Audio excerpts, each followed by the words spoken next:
Cyprus ಭೇಟಿ ಮೂಲಕ ಟರ್ಕಿಗೆ ಮೋದಿ ದಿಟ್ಟ ಸಂದೇಶ. 23 ವರ್ಷಗಳಲ್ಲೇ ಮೊದಲ ಬಾರಿಗೆ ಭಾರತದ ಪ್ರಧಾನಿಯ ಸೈಪ್ರಸ್ ಭೇಟಿ.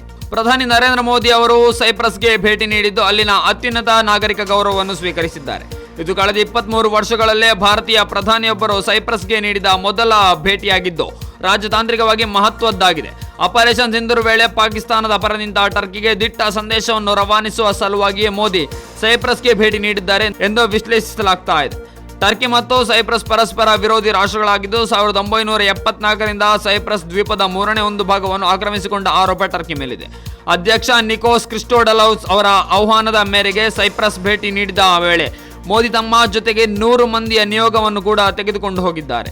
ಈ ಭೇಟಿಯು ಬಹು ಕಾರ್ಯತಂತ್ರದ, ರಾಜತಾಂತ್ರಿಕ, ಆರ್ಥಿಕ ಮತ್ತು ಭೌಗೋಳಿಕ ರಾಜಕೀಯ ಕಾರಣಗಳಿಗಾಗಿ ಮಹತ್ವದ್ದಾಗಿದ್ದು ಇದು ಭಾರತದ ವಿಶಾಲ ಪ್ರಾದೇಶಿಕ ಜಾಗತಿಕ ದೃಷ್ಟಿಕೋನದಲ್ಲಿ ಸೈಪ್ರಸ್ನ ಬೆಳೆಯುತ್ತಿರುವ ಪ್ರಾಮುಖ್ಯತೆಯನ್ನು ಪ್ರತಿಬಿಂಬಿಸುತ್ತದೆ.